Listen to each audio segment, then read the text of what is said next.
som vi inte har sett än under talangturnén. Det kallas visst för fotboll freestyle, tror jag. Basir, välkommen upp på scenen! Kolla där, vet du. Har du gjort den själv? Du, det där, du trixar och gör olika konster. Är det där som är poängen? Ja. Får jag testa? Vad är det? Ja. Hur många tror du jag klarar?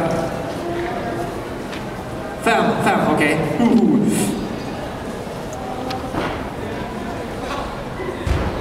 Får jag ett försök till? Ett försök. Om jag är 5, då får jag 50 spänn av det. 500 spänn. 5000 kronor. 5000 kronor, ja.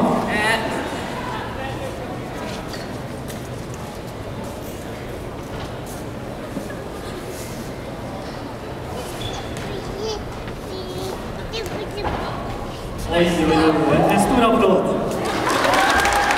Tack. Jag har tränat länge på det här.